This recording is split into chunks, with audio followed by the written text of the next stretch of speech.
વંદે વંદે પાછળ થોડાક વડીલોને જોશ દેખાડો. આપણે આવો જોશ આ ચૂંટણીમાં દેખાડવાનો છે.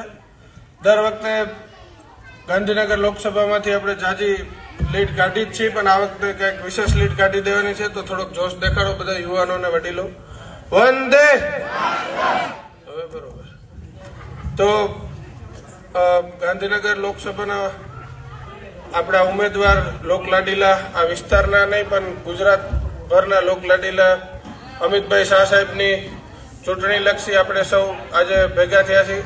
આપણા વડીલ શ્રી પૂર્વ સાંસદ Shri Rajubhai Parmar, Khengarsinh APMC chairman, Khengarbhai APMC chairman, Pravinbhai મંત્રી, રમેશભાઈ જિલ્લા પંચાયતના સદસ્ય, પ્રવીણભાઈ તાલુકા પંચાયતના સદસ્ય, બધા વડીલોની હાજરીમાં રમેશભાઈ મને કહેતા હતા કે આ વિસ્તારના ગામડામાં બધે કોલિંગ એજન્ટ તરીકે જે કોઈ આપણા ભારતીય જનતા પાર્ટીમાંથી એજન્ટો મૂકશે એ લોકોને રમેશભાઈ બધું હેન્ડલિંગ કરે છે આ વિસ્તારમાંથી. પણ હું ખાસ એટલી ટકોર કરું છું કે જે આપણી મતદાર યાદી હોય ગામડા દીઠ, અને આ ગામની તો ખાસ જે કોઈ કોલિંગ એજન્ટમાં બેસે આપણા છોકરાઓ, એમને ખાસ ભારતીય જનતા પાર્ટીના કાર્યકર તરીકે તમે અંદર બેઠા હોય તો તમારી એટલી તકેદારી ને એટલી જવાબદારી રાખજો કે જે કોઈ એનું પ્રમાણપત્ર કે જે મતદાર યાદી છે આપણા ગામની, કોઈ બહાર ગામ રહેતા હોય 2 દિવસ પહેલા બધાને ફોન કરી દેજો.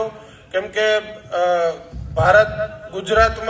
ગુજરાતની રાજધાની એટલે ગાંધીનગર કહેવાય, અને ગુજરાત આખામાં તો પાટીલ સાહેબની આદરણીય પાટીલ સાહેબનું આ વખતે એવું મંત્ર છે કે ગુજરાત આખી 26 સીટો તો જીતી જ છીએ આપણે, પણ 26 5 લાખથી વધારે જીતવી.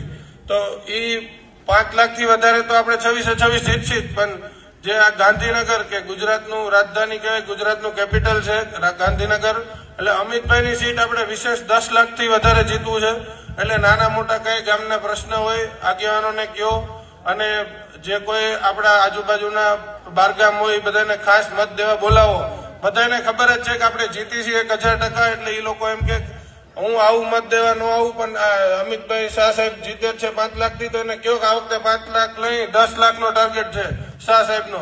અને અને આ વિસ્તારનો સાહેબ ત્યાં બેઠા છે, સાહેબને આખા ભારતમાં સ્ટાર પ્રચારક તરીકે જવાનું હોય, એટલે સાહેબ ઉપસ્થિત ન હોય, પણ આપણે સાહેબને અહીંથી 10 લાખ લીડે જીતાડી સાહેબ આખા ભારતનું નામ વિશ્વમાં રોશન કરે છે, પણ સાથે સાથે આ વિસ્તારમાં ક્યાંય પ્રગતિ અટકવા નહીં દે એવી સાહેબની આપણે સૌને કોઈને ખાતરી લેવાની જરૂર જ નથી. આખું ભારતનો જો વિકાસ થતો હોય તો આ વિસ્તારમાં ક્યાંય વિકાસ નહીં અટકે એવી હું ખાતરી આપું છું. જય માતાજી.